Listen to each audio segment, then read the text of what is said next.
सही, लेकिन एक तारीख साज शख्सियत हैं। वो पाकिस्तान की तारीख के पहले सियासतदान बनने वाले हैं जिन्होंने बतौर वजीर आजम कौमी असम्बली तोड़ी और अब एक साबिक वजीर आजम की हैसियत से उन्होंने 23 दिसंबर 2022 को पंजाब और केपीकी की सूबाई असम्बलियां तोड़ने का ऐलान कर दिया है।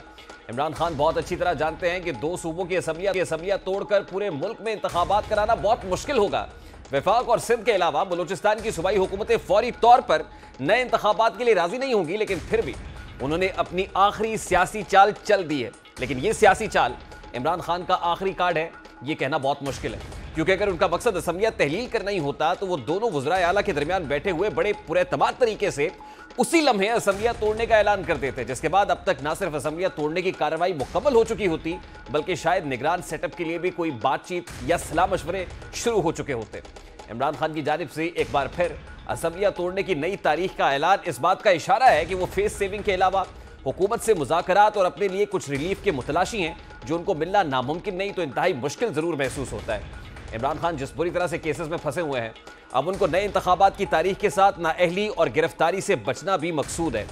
इमरान खान की नित नई फरमाइशों और बदलते रंगों की बाइस ही पाकिस्तान में सियासी तूफान की शिद्दत किसी सूरत कम होती दिखाई नहीं दे रही है। इस वक्त लाहौर सियासी सरगर्मियों का एक मरतबा फिर मरकज बन चुका है। एक तरफ चेयरमैन तहरीक इंसाफ इमरान खान लाहौर में एक के बाद एक मुशावरत और मुलाकातों में मसरूफ हैं, तो दूसरी जानिब सियासी जोड़ तोड़ के माहिर समझे जाने वाले सदर पीपल्स पार्टी जो चेयरमैन है, शरीक चेयरमैन है पाकिस्तान पीपल्स पार्टी के आसिफ अली जरदारी साहब, वो भी लाहौर में डेरे जमा चुके हैं। आज सुबह तक वजीर आजम भी लाहौर में मौजूद थे। उन्होंने ना सिर्फ आसिफ अली जरदारी साहब से 2 मुलाकातें की, बल्कि काफ लीग के सदर चौधरी शुजात हुसैन से भी एक तफसीली नशस्त की है। वजीर आजम शहबाज शरीफ ने इतवार को पहले चौधरी शुजात हुसैन से मुलाकात की और मुबैना तौर पर पंजाब में पीटीआई के इत्तेहादी और पंजाब के वजीर आला परवेज इलाही को दोबारा बनाने पर गौर किया गया। मुलाकात में मुस्लिम लीग नून और पीपल्स पार्टी की हमायत के बदले वजीर आला के ओहदे पर बरकरार रहने की पेशकश करते हुए उनकी हमायत हासिल करने के ऑप्शन पर तबादला ख्याल भी हुआ। और जराये के मुताबिक अगर परवेज इलाही और मुस्लिम लीग काफ के अरकान असम्बली को कायल करने की पॉलिसी नाकाम हो जाती है, तो जब गवर्नर वजीर आला से एतमाद का वोट लेने का कहेंगे, तो फिर चौधरी शुजात अपनी पार्टी के 10 अरकान सूबाई असम्बली पर अपना असर और रसूख इस्तेमाल करते हुए उन्हें परवेज इलाही को वोट देने से रोकेंगे। इस मुलाकात के बाद आसिफ अली जरदारी ने वजीर आजम शहबाज शरीफ से उनकी बॉल टाउन में वाक़ रहायशगाह पर मुलाकात की और चौधरी शुजात से मुलाकात के नताइज पर तबादला ख्याल हुआ। दोनों फरीकैन ने पंजाब असम्बली की तहलील को रोकने के लिए दस्तयाब मुख्तलिफ ऑप्शंस पर गुफ्तगू की। इसके बाद आसिफ जरदारी मजीद कुछ इख्तियारात के हमरा मुस्लिम लीग काफ के सदर से मुलाकात करने के लिए गए, जिसमें चौधरी शुजात को परवेज इलाही से मुताल्लिक एक नया ऑप्शन दिया गया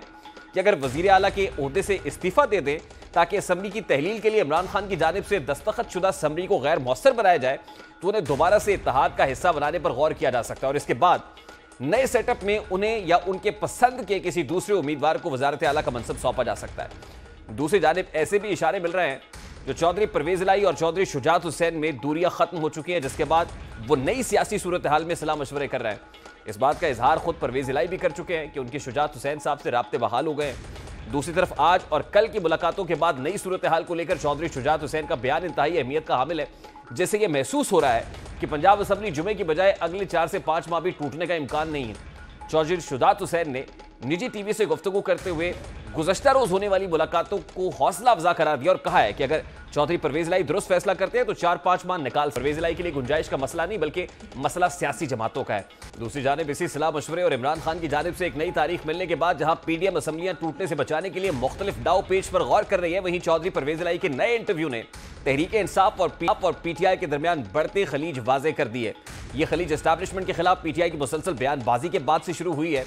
इस इंटरव्यू के बाद ही सियासत के बादशाह समझे जाने वाले आसिफ अली जरदारी ने वजीर आजम नवाज शरीफ को परवेज इलाही के वजीर आजम शहबाज शरीफ को माफ कीजिएगा परवेज इलाही के हालिया इंटरव्यू के तनाजुर में इंतजार करो और देखो की पॉलिसी अपनाने का मशवरा दिया और कहा है कि परवेज इलाही तहरीक इंसाफ के साथ अपनी पोजीशन वाज़ेह करेंगे तो इत्तेहादी जमातें इसके बाद सूरत हाल पर नए सिरे से गौर करेंगी। इस बात का इंकशाफ वजीर आजम की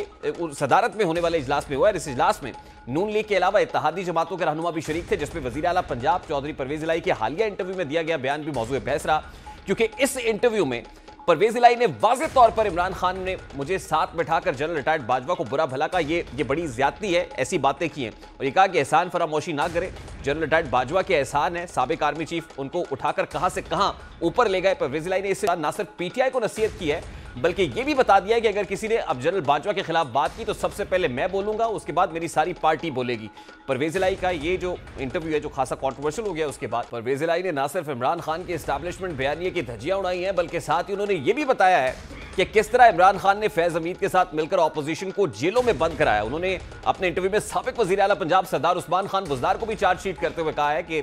आधा काम तो उस्मान बुज़दार ने खराब किया, ये लोगों को अंदर कराता था। इस एहसान फरामोश को यह भी शर्म नहीं आई कि इसको मैंने तहसील नाज़िम बनवाया था। चौधरी परवेज इलाही के इस बयान के बाद साबिक वजीर आला सरदार उस्मान बुज़दार ने भी रद्देमल दिया है।